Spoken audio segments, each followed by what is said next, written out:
So I tell myself the story. I'll get back to that later when I get back to my office about 3:00, and I'll sit right down and I'll do it. And I would tell myself that story like I believed it. But you know what? When I would challenge it, it was just a story. It was just a story because 3:00 would come along and I wasn't in the mood to do that. ADHD Rewired, episode 88. This is the show designed to help those of us who have really good intentions and a slightly wandering attention. My name is Eric Tivers. I'm a licensed clinical social worker, coach, and consultant. We know that starting can be the hardest part, so let's get started. But first, let me thank our sponsors. I know how much you like to plan ahead. It was a joke. If you're interested in the ADHD Rewired Winter Coaching Group, you can let me know at coachingrewired.com. That's coachingrewired.com. We begin in January. Today's podcast is brought to you by audible.com. Get a free audiobook download and a 30-day free trial. Go to audibletrial.com/ADHD Rewired. Check show notes for link. Welcome back to another episode of ADHD Rewired. I am here with my guest, Robin Nordmeyer. She has ADD herself and has been actively helping others with the challenges of their ADHD for over 20 years. She founded her coaching practice, Life Ahead Coaching, LLC, 5 years ago when she started coaching adults, parents, and youth. She, like many other coaches, helps others find their strength and figure out what's right for them and helps them figure out those discoveries that are essential to help them manage their ADHD.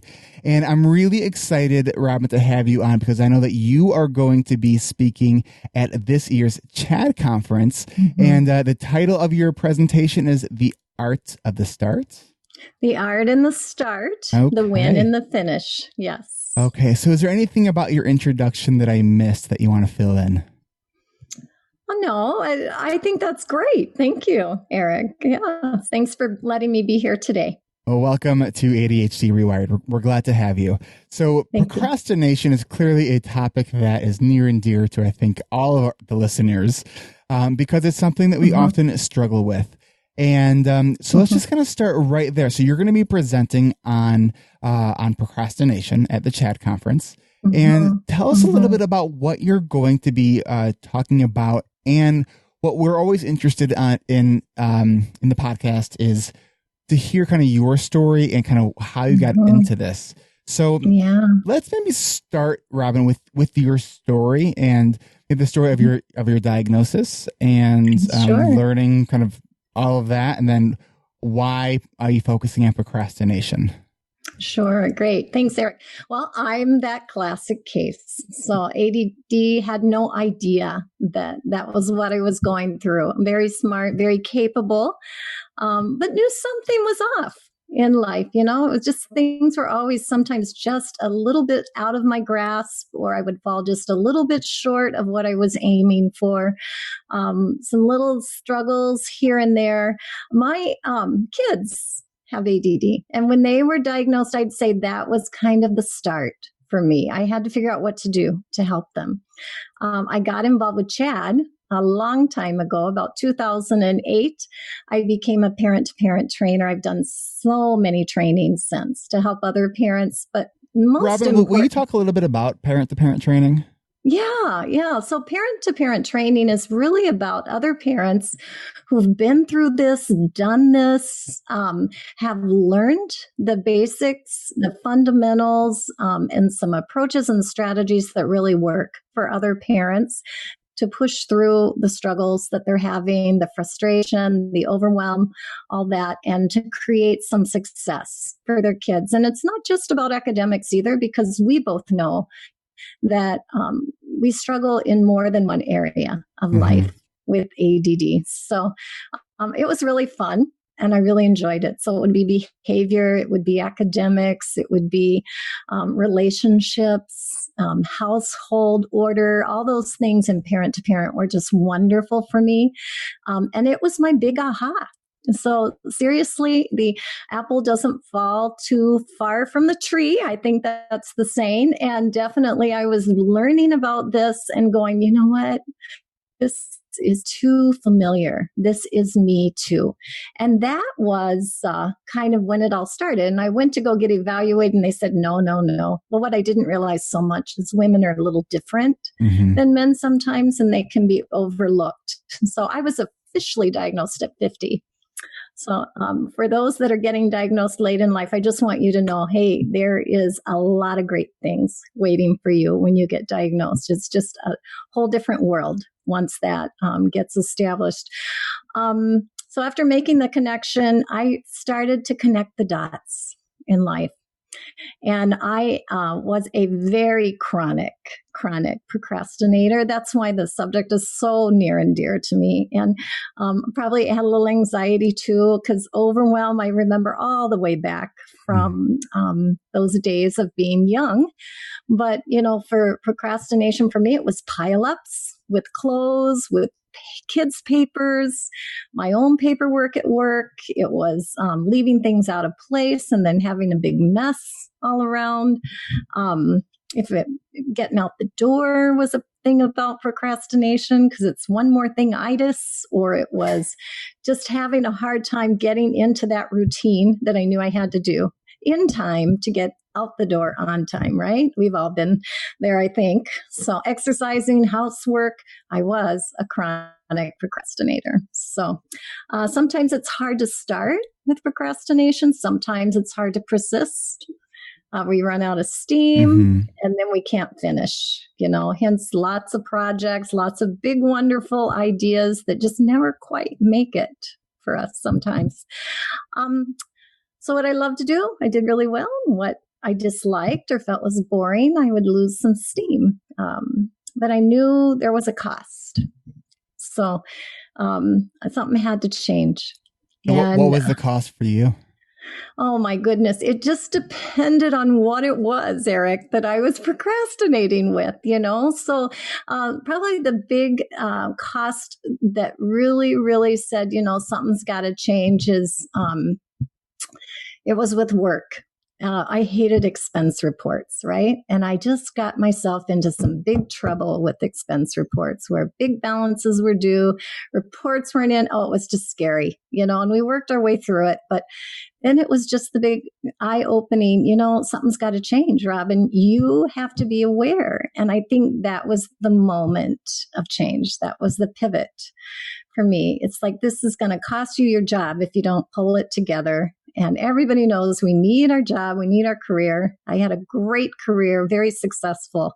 And to lose something like that because of procrastination, big cost for me. So I had to step back. I had to get my head around this whole thing about procrastination. And, I started connecting the dots, like I said, and it was just really about the why. Why? That's my favorite question. Yeah. Why? And not why me. Not why me. I wasn't going to be the victim. It was about, why is this hard? The curious why. Why am I dreading this? Yeah, the curious why. And why? What am I afraid of? What is so bad about this that I can't start? What's the emotional connection holding me back? And so your discoveries were what? Yeah. There's lots of whys. So what did you discover? In my talk, it's going to be about that too. And so I found a lot of different triggers for me. So the trigger, of course, boredom is a big one. It's hard. If I was passionate about something, if I loved it, on it. And I was on it. Nobody had to get me started. But if it was boring, like numbers in an expense report, for example, that's not very fun. I'm creative, right? I love excitement and I love energy and big ideas, and numbers weren't big ideas to me, right? Numbers weren't very creative. Right. So part of it was the dread. You dread, then you don't do. Until you get like what would get me out of dread is the fact that, oh, I got a deadline. We'll go back to expense reports. My boss expects me to have that expense report in or else. So to save face and to get it in, it was in, right? So, or I have friends coming, I have family coming for Thanksgiving. If it was about the house, which housework is boring to me, right?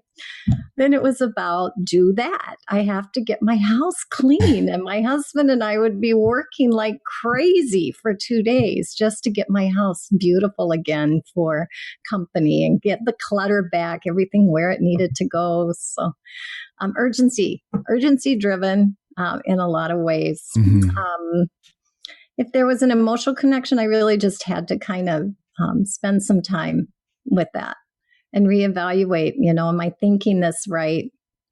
Am I looking at this in a healthy way, or do I have to step back and really challenge my emotions about something or my beliefs? Sometimes limiting beliefs hold us back and we procrastinate around that. So how did you get through that part of it, the limiting beliefs? Yeah. So the thing about limiting beliefs is I'm kind of naturally wired to challenge them in the first place. It's funny, when I became a coach, my mom said, I think that's been you ever since you were 4, right? And the way I've showed up in life with family, with friends, with situations, it's like, yeah, can do. Don't tell me no. I can do this, right? I'm wired for persistence naturally. I'm wired to believe that I can do stuff. I'm wired to believe that there's another perspective. I have a lot of empathy as part of my ADD, and looking at things from all sides is something I'm naturally gifted to do as part of my I do ADD. see that with a lot of people with ADHD, is that ability to extract from a lot of perspectives and see and make connections that maybe aren't entirely obvious to everybody. So let me ask you this. So I know that even in your introduction, and I kind of read it as you wrote it, you refer to yourself as having ADD. And so I'm always curious with ADHD coaches, is that an intentional choice, or is it like more of that like habit piece, or is it like you have a hard time like identifying as having ADHD when you don't view yourself as hyperactive? Oh, yeah, that's a good point. I don't think it's an intentional choice, Eric. I think that it's just a big time saver. Just let the H go, and it's Oh, I know. I type things all the time, AD/HD. And, it's not an intentional choice. It was what I was officially diagnosed with, is the inattentive type of ADD. But also the thing about me is I was always on the go, like a motor running. And we know that that's really more about the hyperactivity component. But as we get older, we get that a little bit more under control. We're really more about fidgeting and using our fidgeting to move as adults when we have ADHD. So I'm not sure if ADD or ADHD is really the right diagnosis. Everybody I work with is so different.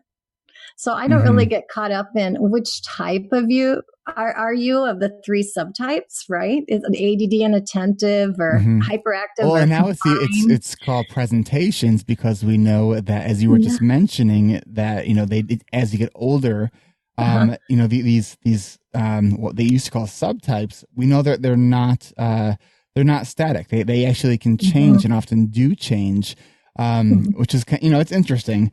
And I think, so I'm kind of on both sides of it, where I think, because I typically refer to everything as ADHD because that's what it is medically. That's what the clinical kind of criteria is. So, but it's also strange to think that you can have ADHD and not have the H component of it, but it's still ADHD. So, I often wonder, how much of that is just a choice, how that when people describe it and use it, how much of it is just, like people who are like experts like Thomas Brown, he still uses ADD sometimes. So it's like, and he says he's just, old habits die hard. And, that's what he kind of grew up in his training learning.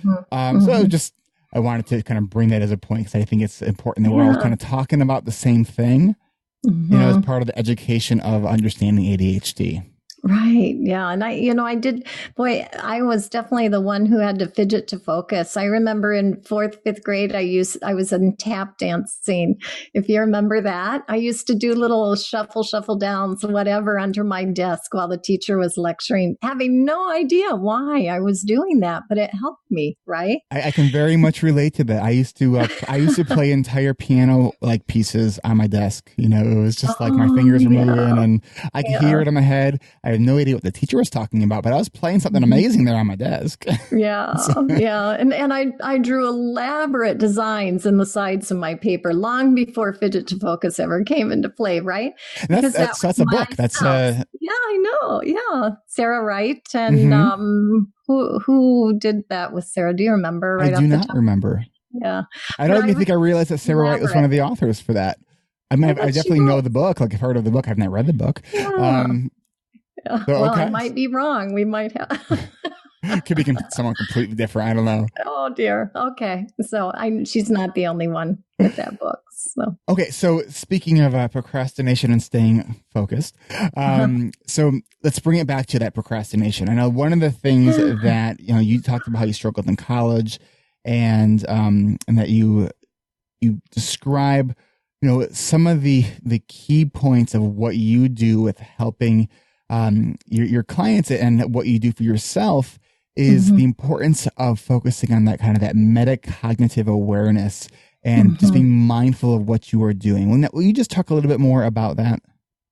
Sure. So just to be clear, how working maybe with college students who I work with and how I help them with getting started, sticking with it, that mindfulness about what they're doing and their metacognition. Yes. So actually, when I work with students, I teach them several steps with each part of getting ready to do my work, doing my work, evaluating my work, which I feel is very much a part of being mindful and monitoring ourselves in the moment, right? I And like how we're that. doing. So they have a series of questions that they were thought to think about. So I'm a true believer. It's not always about just teaching a routine or rhythm. It's teaching them how to think about the things they need to do and think about how they're doing and think about how it went. Right. So I It's really focus on so that piece. incredibly important. Yeah. Yeah. And so I like those three things, and I'm wondering, so I'm making some connections because this is kind of what our brain does. We're like, wait, I heard that reminds me of something, and that reminds me of something, and now I'm connecting these Yeah. pieces together. Don't get us going, right? So I think, and I could be wrong, but I think that Sarah Wright maybe presented at a social thinking conference, and she may have been the person who I heard first say when she was talking about teaching kids executive functioning skills. She talked about there's three parts to play, and it's the setting it up, playing, and cleaning it up. And when we think about the fact that play is a child's work, we can easily kind of translate that into our work. The three parts of doing any task is setting it up, doing it, and cleaning it up. So it occurred to me when I was listening to this episode that the person's name I was thinking of is Sarah Ward, not Sarah Wright. And she has a great website. You could check it out at cognitiveconnectionstherapy.com. Back to the show. Yes. And so I think we often forget the third step. We give ourselves enough time to do the work, and then we got to run and go, and then we wonder why the piles form. It's because we forgot step 3. We do. Yes, yes. And so the more you can get a handle on that, boy, it sure does work out a whole lot better. But it's so true with respect to like the things when I work with students in particular. What did they do? They forget to turn in their homework. They do all this work, but then it never lands in the teacher's inbox, right? They will maybe they set up for a test by studying for a test, and then they're taking the test, and you teach them ways to kind of work through that based on how they're wired. But then actually evaluating, how did that test go for me? What did I do that worked really well for me here? What might I try a little differently next time? So part of that whole mindfulness piece is learning from the experience. And I think Ari Tuckman talks really big about this, is bringing things from the past into your future and using them in the future, right? That's right. So, that's right. Yeah. You know, I love and I forgot who first said it, but the idea that, you know, people with ADHD are very experiential learners. The only problem is we have a really hard time learning from our experiences. I don't remember who said that first, but it's so true. It does take time, but once you get the hang of it, and it's not just the negative consequences, but it's also the positive ones too. It's like if something worked well, you know, what it's so interesting to me is when I'm working with clients, and Robin, I imagine you probably have the same experiences when you have a client that does well with something, and you ask them, well, what can you contribute to that success? It's like a deer in headlights. They don't know. And sometimes it's like they attribute it to luck. Yeah. And it's like, no, you did something. Like how did you, if they're studying, how did you study? What approaches did you take? What did you do differently? It's because if we're not, you know, really analyzing and breaking down what did we do, then we're not going to know if what we're doing is working or not. Right. It's such a key question, Eric. What contributed to your success? It really is. And as a strengths-based coach, that's just so important. It's like, what do you do better than anybody else? How do you approach things where you are just like a rocket? So I do have a question. Is there such a thing as a weakness-based coach? Well, you know, we start with the strengths. So I do. And then we try to find where the gaps are in the bridge. And so executive function is huge.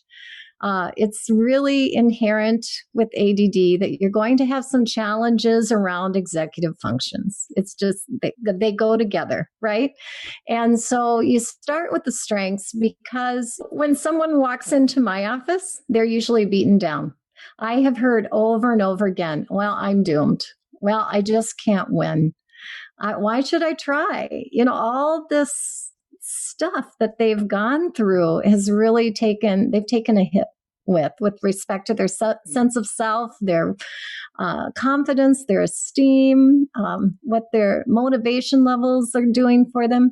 So you have to start with strengths. You have to focus on what's right. I use the phrase shine the light on what is right with parents all the time. Shine the light on what is right. That's good. Yeah. When you do that, and especially kids, you know, I'm kind of jumping between different age groups here, but it's true for adults too. And I think all this stuff, I mean, it's interesting because when I run a chat group, and when I talk about it, I don't really differentiate so much between stuff for kids and stuff for adults, because it's just different tasks, but the challenges are kind of the same. Right. They are. It's just, what level are you developmentally, what age, what phase in your life are you working with? So you shine the light on what's right as a way to build them back up and to say, hey, yeah, there's a lot of great things here inside of me. And to kind of try to get things going so you feel like you can try again. You feel like you can do things. It is inherent.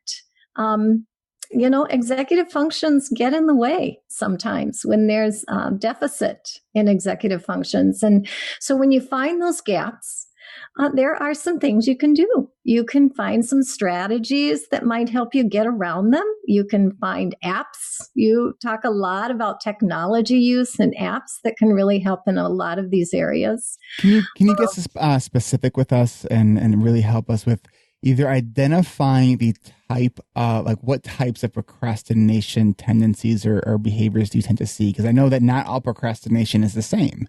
It kind of roots in a lot of the same things. So what are some, like, the I don't know if do you have like a list or like the top types of procrastination you see? Because if we can identify the nature, the core of the procrastination, and you talked about limiting beliefs as being one of them, but what are like, so, it's like if we can have a problem with reading, that could be for a lot of different ways or reasons. So the strategies that we use are going to be different to address the problems. So what are the most common forms of procrastination that you see? So just to clarify, Eric, are you talking about triggers or are you talking more about behaviors, what you see? I think more of behaviors that you see. Okay. All right. Yeah. Yeah. So here's some really fun ones. So we tell ourselves a big story. That's one of our behaviors. So how many times, for example, one might say, I'll have time to do that later. So we're procrastinating maybe for one of those big reasons we don't feel like getting into action or completing what we started. So I tell myself the story. I'll get back to that later when I get back to my office about 3:00, and I'll sit right down and I'll do it. And I would tell myself that story like I believed it. But you know what? When I would challenge it, it was just a story. It was just a story because 3:00 would come along and I wasn't in the mood to do that. So what's the solution then for that?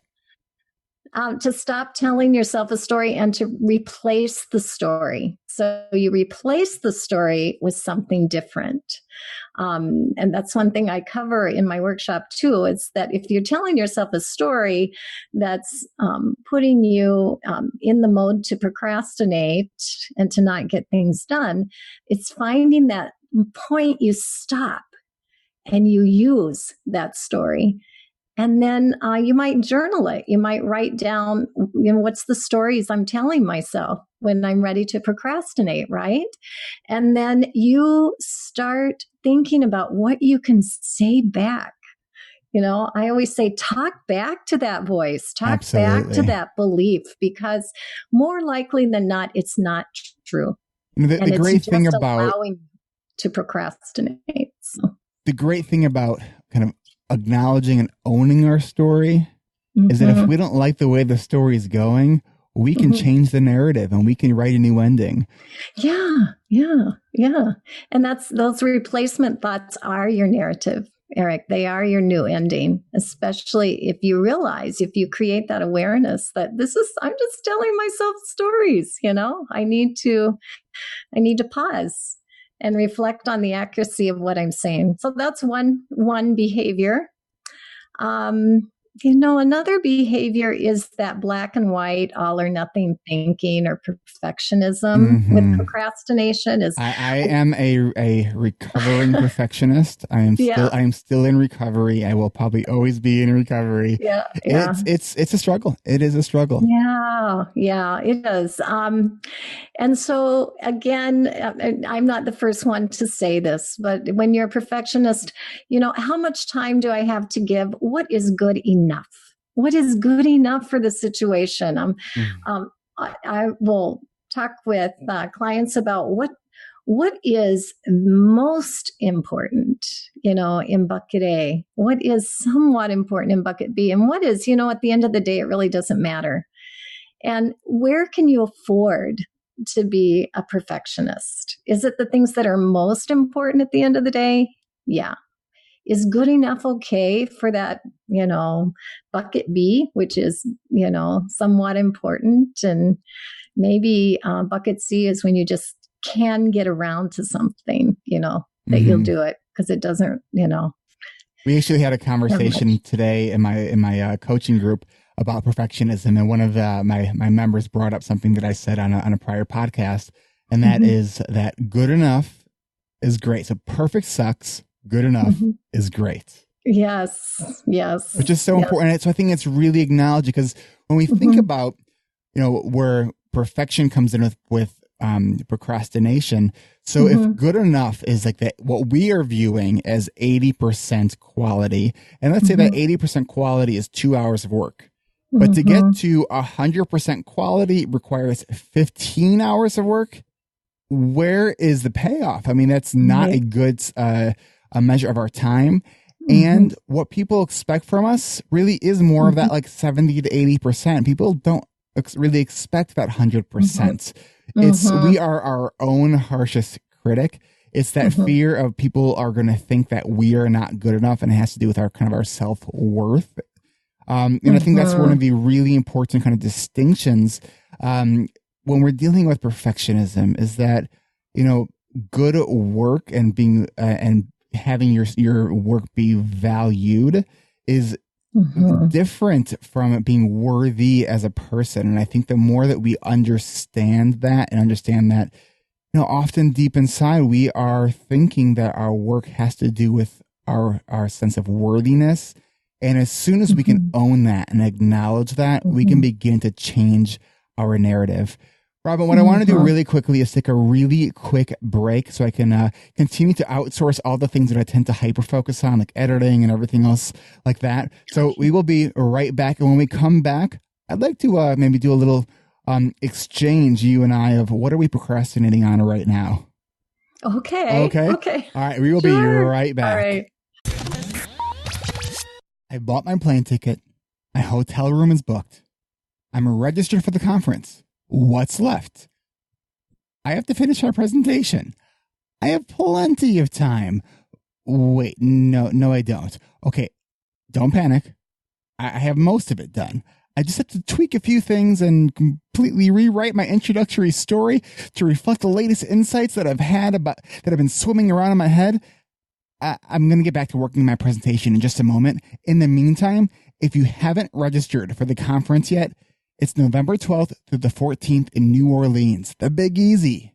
And look, I know some of you might be thinking, I can't afford this conference. It's $240 for the conference. And it's probably going to be at least a couple $100 for airfare, unless you drive. And then the hotel, although it could be cheaper if you split it with somebody. I think you can do that on the website. But either way, that's going to be like a couple $100, and it could all total up to $700 or $800 or maybe even more. But it's not like that supersonic gumball machine that you ordered last year on a whim, by the way, which I think was awesome. This is an investment. You could spend a year reading all the books that have been written by all the speakers who will be at this year's conference, or you can come see them present and talk to them, and who knows, maybe even have a drink with them. You could wait until the conference is over and buy the audio afterwards. But let's get real for a moment. What are the chances that you will actually get yourself to sit down and listen to this on your own? I mean, maybe you will, and if you do, great, because I would recommend it. The past audio for past conferences is also on the website, so I would check it out. But seriously, join me at the biggest tribal event for the ADHD community. Go to chad.org. That's CHADD.org. And find out if I finish my presentation in time. Oh man, I hope no one from the Chad Conference Planning Committee is listening to this. And if you are, I have it all under control. There's nothing to worry about. November 12th to the 14th. Don't wait. Go to chad.org. See you there. It's ADHD Awareness Month trivia time.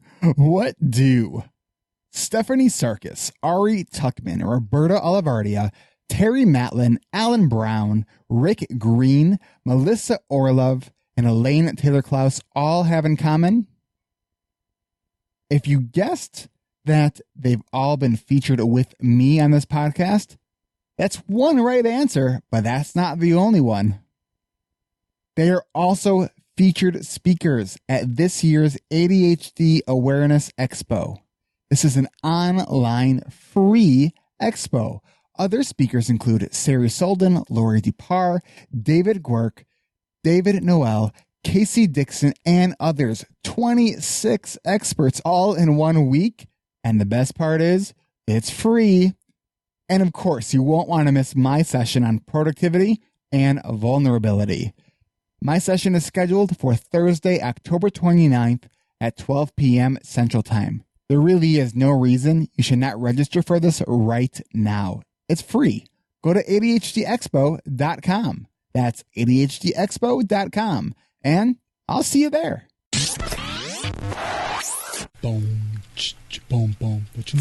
Audible.trial.com/ADHD rewired for your free download. Trial.com/ADHD rewired. Trial.com/ADHD rewired. Go to audibletrial.com/ADHD rewired for your free audiobook download. All right, we are back. Oh, okay. It was a long break, right? That was really fast outsourcing your part, Eric. It's really funny. Okay, so I think I just have to share what just happened, and if you want to edit it, we can. But we know Okay. I'm all about sharing the imperfections. So Okay. right before we get started, I always share that when we take that break, I'm going to tell you we're going to take a quick break, and it's just really, really like brief, and so it just happened. I think you were like, "Hey, this is a relief that now a break." It's like, wait, we're back. And Robin, you're not the first person who has responded that way. So, Like, okay, let's breathe. Okay. All right. Yes. So let's jump in to what are we procrastinating to do right now?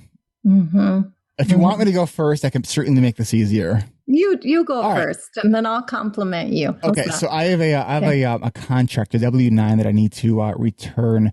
I'm presenting in February at the Illinois Association of Parks and Recreation, and I have a W-9 that I need to reply to and fill out that I've now added to a new dry erase thing that I have on above me, and it's I've been moving it from week to week. It will probably take me 10 minutes to do. But anytime there's a government tax form, that's just it's so just I'm procrastinating on that right now. Yeah, that's no fun. So what do you think will help you out there? The due date, I think that's due tomorrow. Oh, you're going to love mine then. Okay.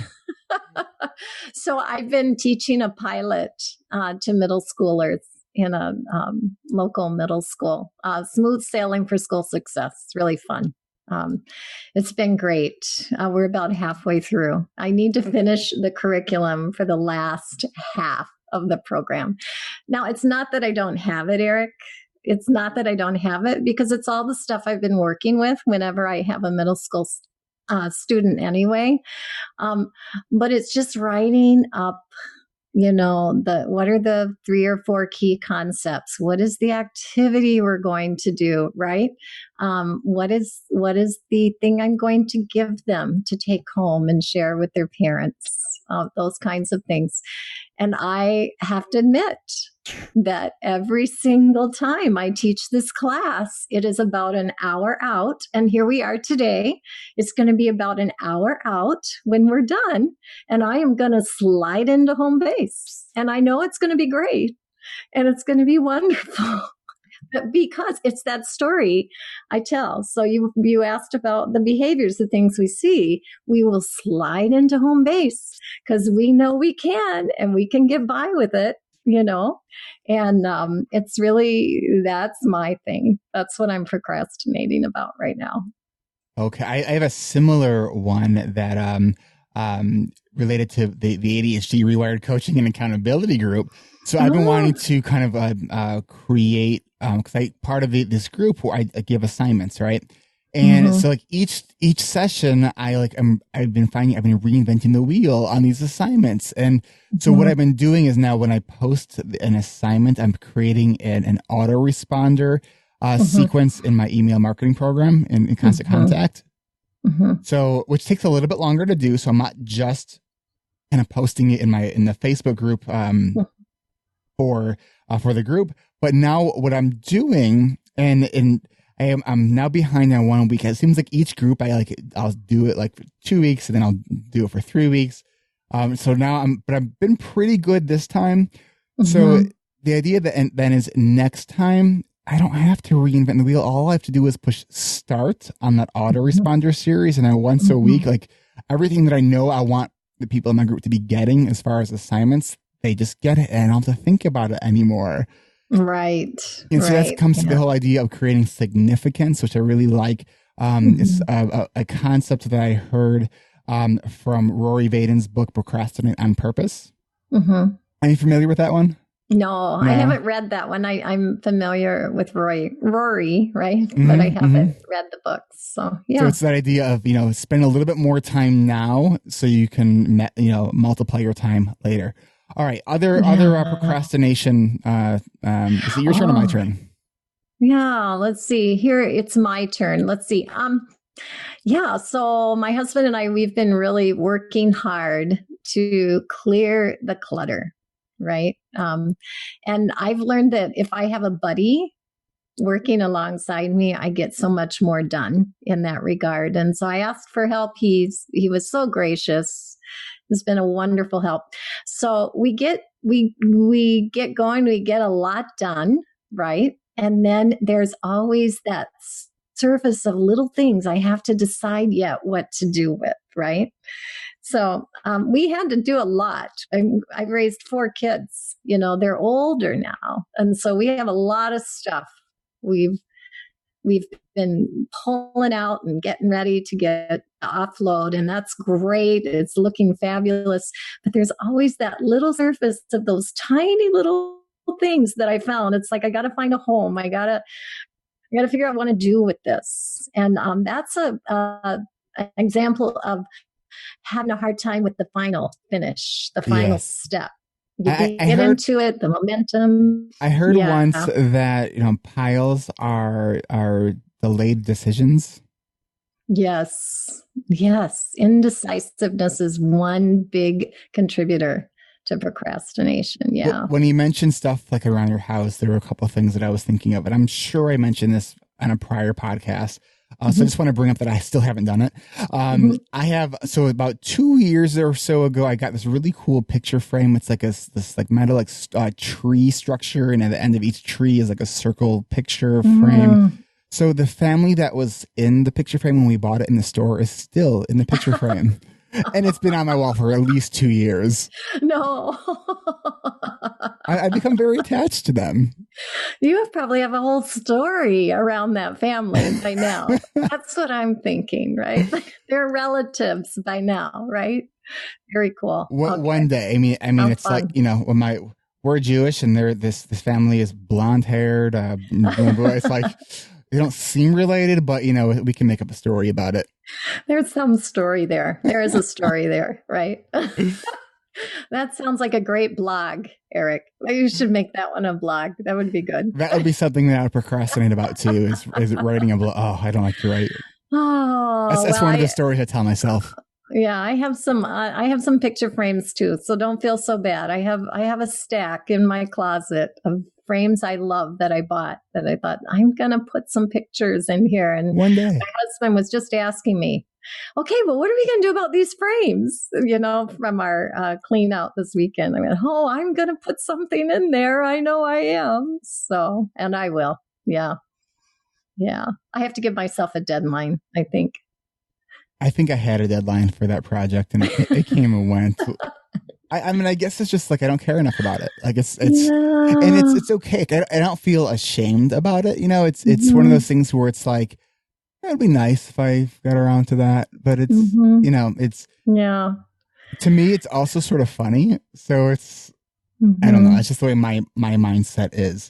And the reason I think it's important that we share these stories so people know that like they're not alone in these issues that we're having.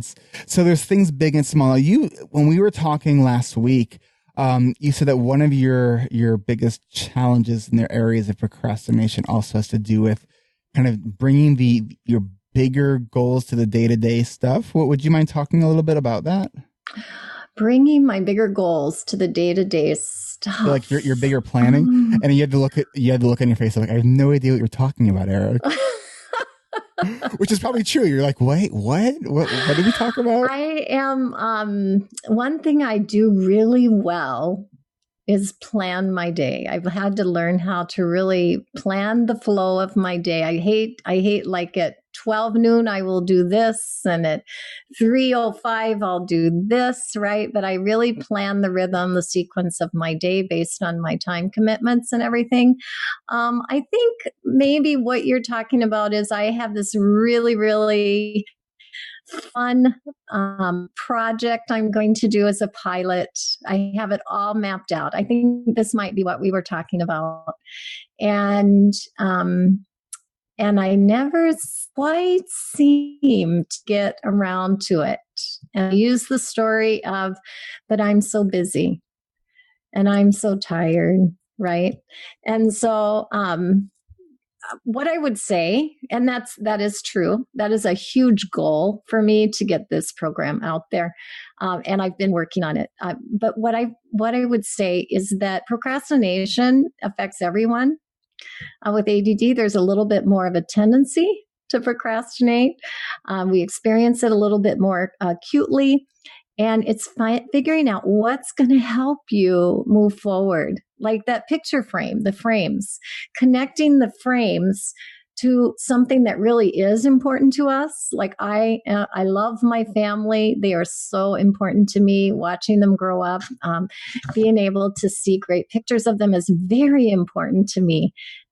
So finding a way to connect the results of getting that job done to something that's extremely important, huge. Mm-hmm. I think as a coach, there's so much, you can only give so much of your time one-on-one, and mm-hmm. ADD is something where it's a huge mission for me to make a difference in that arena because of everything I've been through, my family, the people. It's a huge, huge mission to make a difference. So I have to figure out how to make it on a little bit larger scale.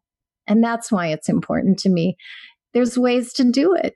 Mm-hmm. That's the thing. It's what if it doesn't work, talking about using what you've learned from the past and the present, I'm getting that support you need, getting that approach that's really going to work for who you are, how you're wired to get it done. And yeah. Robin, I think that is such a valuable kind of just snapshot of what you're doing, what I'm doing, what I think a lot of professionals in the ADHD community are doing who have ADHD. It's because we've struggled and we have learned a lot mm-hmm. throughout this journey, and mm-hmm. through sharing our stories, mm-hmm. we can, I think this feeling of like, how could we not share our stories? Because in doing mm-hmm. so, we can help people know that it can and does get better. Mm-hmm. And so I think it takes a lot of courage to tell our stories, but to mm-hmm. me, it's a harder thing to not tell the story because, mm-hmm. When I think back to my younger self, the self before I understood the challenges that I have, and the first thing that always comes to mind is, man, I wish I knew then what I know now. Oh, and yeah. So, by doing this podcast, by presenting, by running a chat group, it is a true passion of mine. Mm-hmm. And it's being able to see those light bulbs go off when I'm talking with people, when I'm presenting to teachers, when I'm presenting to parents, and you can just see that, and to me, that's what keeps me doing this, and where mm-hmm. I don't see any end in sight of stopping sharing this message. I think what both of us are trying to figure out is how do we share this message to as many people as possible, because mm-hmm. we know that there are so many people. I mean, the thing that boggles my mind, Chatter right now is doing their 1 in 15 million campaign where, mm-hmm. It's this idea that there's, and this is a low estimate, there's 15 million people in the U.S. living with ADHD. Mm-hmm. 4 to 9% of the population. And the thing that boggles my mind is that 85% of those people don't know it. Right. Alan Brown did a whole a TEDx talk on that. And it's just, mm-hmm. So when people hear or say that, ADHD is overdiagnosed, blah, blah, blah, it's like, like, is there some... Is it really? Right. Yeah. It's not a black and white thing. It's like, is there some people who get diagnosed who it's not accurate? Yes. but Yeah. way more so are people not getting diagnosed when they should be, because it's accurate. And what you mentioned too, that women present differently. And so it's when we know better, we do better. And, and ADHD, it's not an excuse, it's an explanation. And then once we understand that, we can break down the specific things that we're struggling with, the specific challenges that we're having, whether it's, starting, as I always say on the podcast, starting is the hardest part, or procrastination. And so as we are learning from our struggles, we share it with others. And I just think that's, science is important. And I think most of us who do this professionally are being informed by the research. But stories have the power to move and have a power to change people's lives.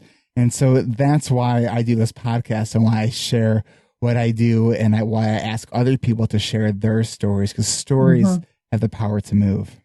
Yeah, that's so wonderful, Eric. It's just amazing. And I can just imagine people are listening to your podcast just going, yes, yes, yes.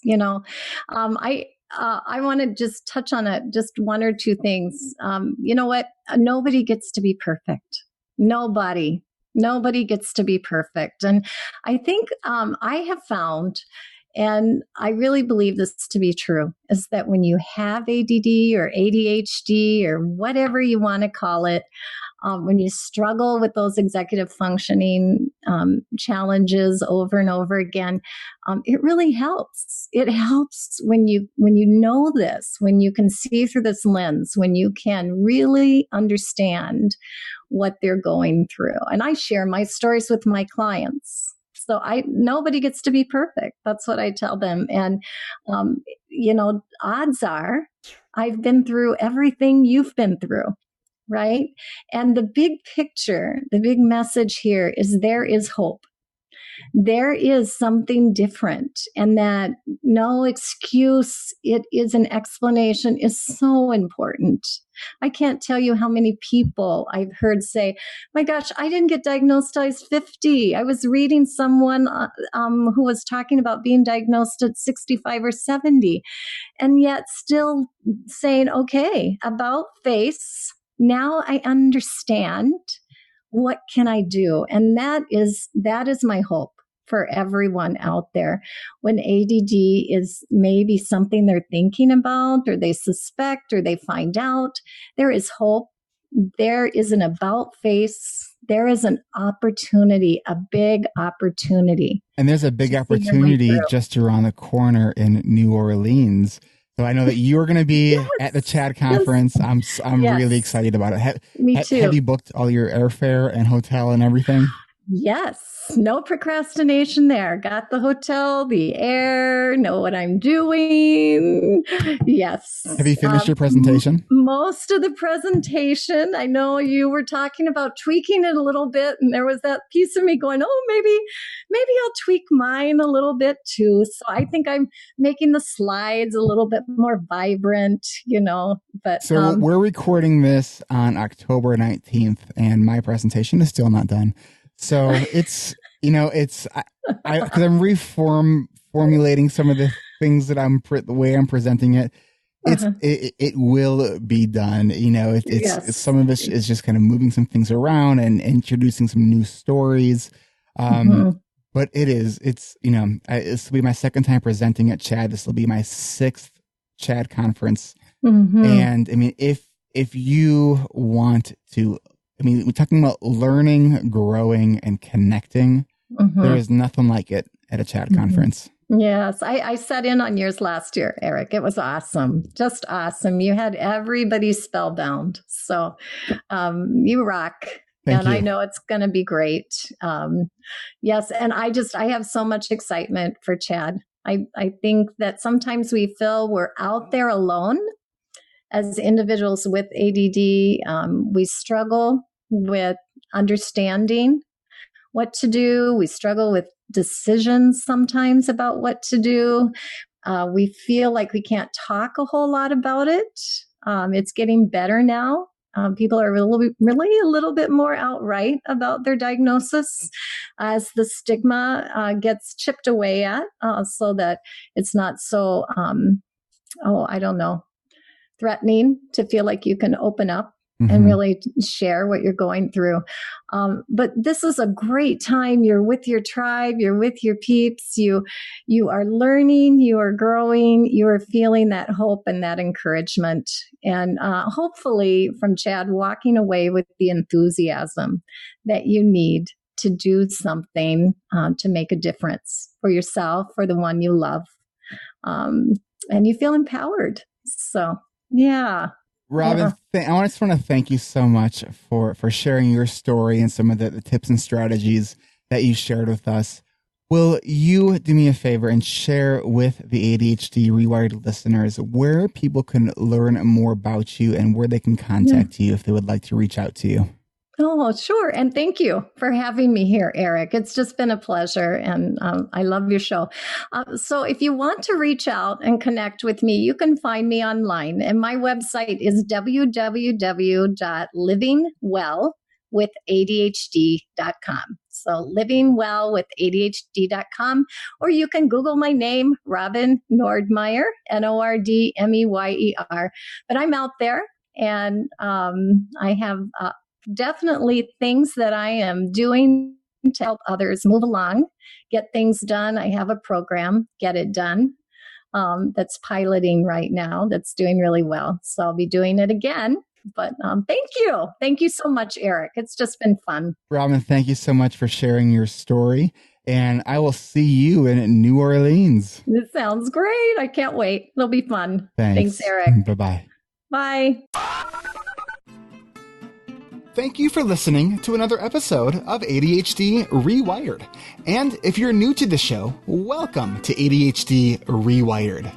We are more than just a podcast. We are a community focused on learning, growing, and connection. You can see a full outline of this and all other episodes with all the links and other resources mentioned during this interview at ADHDrewired.com. Help support this podcast by checking out my sponsors. I use Zoom video conferencing nearly every day, and so can you.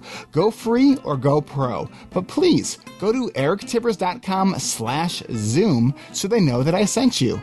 And you can get a free audiobook from Audible at erictivers.com/Audible. And next time you shop Amazon, use the Amazon search portal at ADHDrewired.com. A small percentage of your purchase will go to support this show, and it doesn't cost you anything extra. You can also support this podcast by leaving an honest rating and review in iTunes or Stitcher. This really helps other people find this show. And don't forget to hit subscribe so you never miss an episode. Don't just be a passive listener, be an active member of the ADHD Rewired community. We are on Facebook. You can like our page, but please submit your request to join our free and growing community. And don't forget to check your other inbox because I screen everybody before they come into our community. Looking for a coach? If you're still listening at this point and you answered yes, come to my website at ADHDrewired.com and schedule your free 20-minute consultation, or call me at 224-993-9450. Is your school, business, or organization hiring speakers? I provide fun and engaging presentations full of practical solutions that both educate and entertain. Hire me for your next professional development day or corporate training event. Go to ADHDrewired.com/talks. Thanks for listening. I'll catch you next week.